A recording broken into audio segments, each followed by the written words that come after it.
Hello, this is RV Vagabond Jerry, and I wanted to do another video about RV house batteries.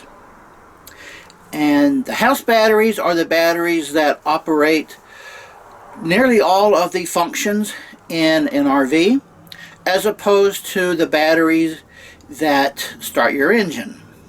Now, I have already done 4 videos about house batteries in the last few years, and I will put links below in the description below this video if you want to go back and watch those.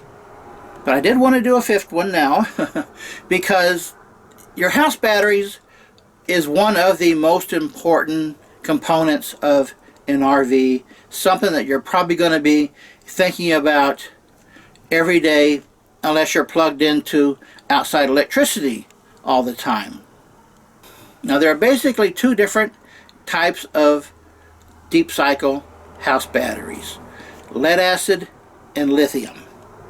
And there are 3 different kinds of lead acid batteries, which of course most people use. There's flooded, AGM, and gel. Each one of those 3 has their own advantages over the other 2, and each one has their disadvantages over the other 2. And when RVers start talking about batteries, everyone's going to have their favorite type, and they'll all tell you how one is better than the other. It does get a bit complicated because there are various factors, and which of the 3 is best for you is something you're going to have to decide for yourself when it's time to replace your batteries. Flooded, AGM, or gel. There's all kinds of discussions that you can find on YouTube about what's the best type of battery. Then lithium batteries is a totally different technology than lead acid batteries.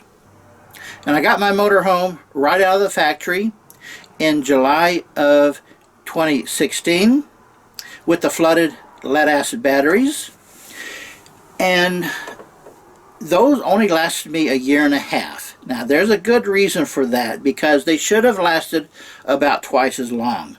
I made a big mistake, and let me tell you what that was. For the first year that I had my motorhome, I did very little traveling, and there was a 8-month period there where I was hooked up to shore power, 15 amp only shore power, which was okay because it was during the winter, and I was being charged based on how much electricity I use. So I figured I'll keep my electricity bill down by using my batteries all the time, or as much as I can, and recharge those batteries with my solar panels, which worked just fine. The problem was I was running my batteries down pretty hard during those 8 months, relying on the batteries like 80–90% of the time, and that just beat my batteries down about twice as fast as normal, you might say. So if I could go back and do it again, I would not have used my batteries like that. I would have strictly used that shore power that I was plugged into, even though I was paying based on how much electricity I used from the shore power. That would have been much less cost than using up my batteries and running them down to where they were just in very bad condition. I had to replace them. And what it got down to after the year and a half was that when I would charge my batteries up to 100%, when they got down to about 60% still left in the batteries, supposedly, they would just go dead. I would charge them up to 100%, run them down to 60, and then they go dead. And when that starts happening, when you see that you have to recharge your batteries so much more often than you did before, that's when you know your batteries are going bad, and that just gradually starts getting down. So after giving it a lot of thought and study, I replaced my flooded lead acid batteries with lithium batteries. And lithium batteries have a long list of advantages over all the different types of lead acid batteries. I'm not going to get into all those details now. I've done that before in a previous video. You click on the link below and you can go watch that. But the most important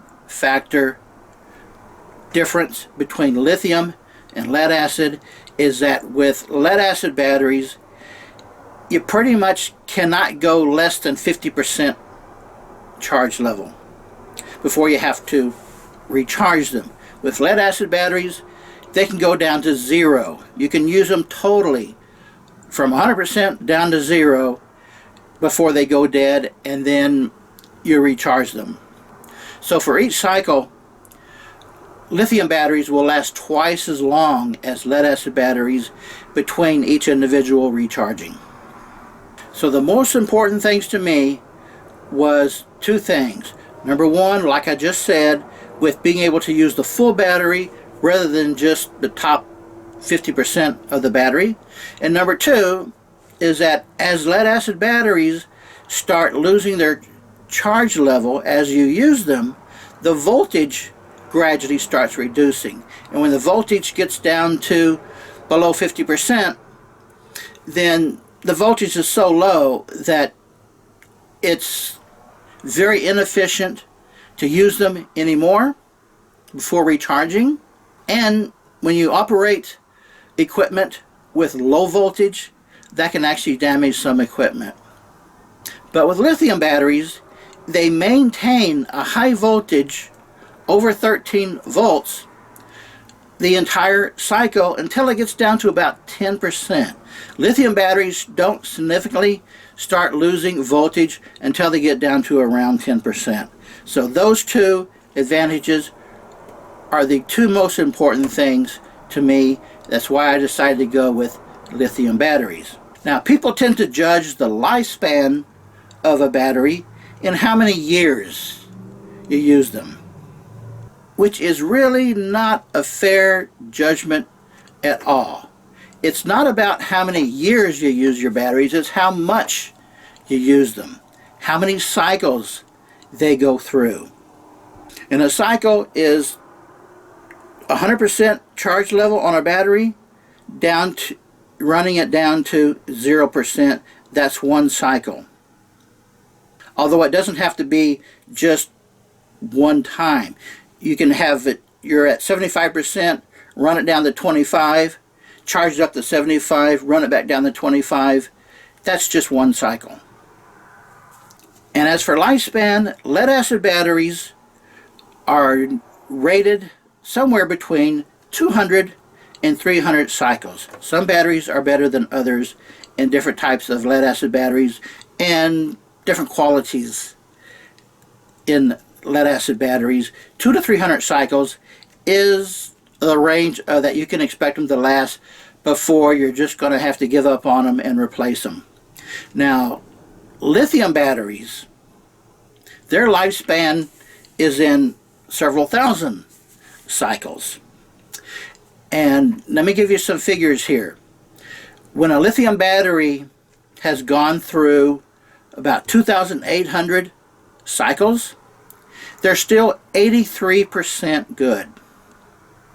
When they get down to somewhere between 3,000 and 5,000 cycles being used, they will still be 75 to 80% good. And lithium batteries can last up to around 7,000 cycles or more. When they're down to about 7,000 cycles being used, they're still about 50% good. That's about the time you would want to think about replacing them. And yes, everyone knows that lithium batteries are very expensive compared to lead acid, but when you look at it over the lifespan of the batteries, you go through the numbers, lithium batteries can actually be less costly than lead acid batteries, because you're not replacing them over and over every, say, 250 cycles or so. Now, a big consideration in what type of batteries to get for your RV is how you normally do your RVing, whether it's boondocking or hooked up to shore power. If you're the kind of person who goes camping hooked up to shore power, and let's say you're hooked up to shore power 90% of the time, then lead acid batteries will be just fine for you. You definitely do not need lithium batteries if you're not going to be using them very much. But if you're the kind of person who boondocks 90% of the time, which I am, at least in the winter, I am, then you want to get the best type of batteries for boondocking, and unquestionably, that's lithium. So now, let me show you just how realistic that is. Lithium batteries have a built-in battery monitor system that you monitor through an app on your cell phone, and it shows that my batteries are now at 99% state of charge and 14.3 volts, and it shows the temperature of the battery, and it shows they have been through 326 cycles. Now, my batteries are 3 years and 2 months old, and in that period they've only gone through 326 cycles. So my personal history is that I go through just under 110 cycles a year on the average. So let's say, worst case scenario, my batteries only last 3,000 cycles. 3,000 divided by 110, that's 27 years that my battery should last. I would not expect them to last anywhere near that, but that's what the numbers say. So I think I can say with a good level of confidence that once you buy lithium batteries, you will never have to replace them. I can guarantee you one thing: I will die before my lithium batteries die. So even though lithium batteries will have a big upfront cost over the lifespan, I think it's really a bargain. And not only are they great for the based on the cost, but also the lessening of trouble and frustration. And when I had my lead acid batteries, I went through so much frustration with those things. It was really driving me nuts. But now it's something I don't have to think about very often, except in the winter when I'm using them so much every day and I'm getting bad weather. Then I have to check my batteries levels every day. But with my solar, most of the year, I don't even have to think about it. And by the way, one big criticism of lithium batteries is that it's well known that you can't charge them if they're below freezing. That's true. However, there are some new technology batteries out there that's called low temperature batteries that they will still charge and work perfectly functioning as well down to -5 degrees. I don't go places where it freezes normally, so that's something I don't have to worry about. But if you do live in a place where it does freeze a lot when you need to be charging your batteries, then get the special low temperature batteries. They cost just a little bit more, but definitely worth it if you're in a freezing situation. So in this video, my 5th video about house batteries, I tried to cover things in more detail and things that I haven't talked about before in previous videos about batteries, because batteries are so important to an RVer. So if you want to know the whole story of what I've been through with my house batteries, look for the links below of the other 4 videos that I've previously done about house batteries, and that should pretty much cover it. Let me know if you've learned something valuable that you can use for yourself in your own RV life in this video. Good day, folks.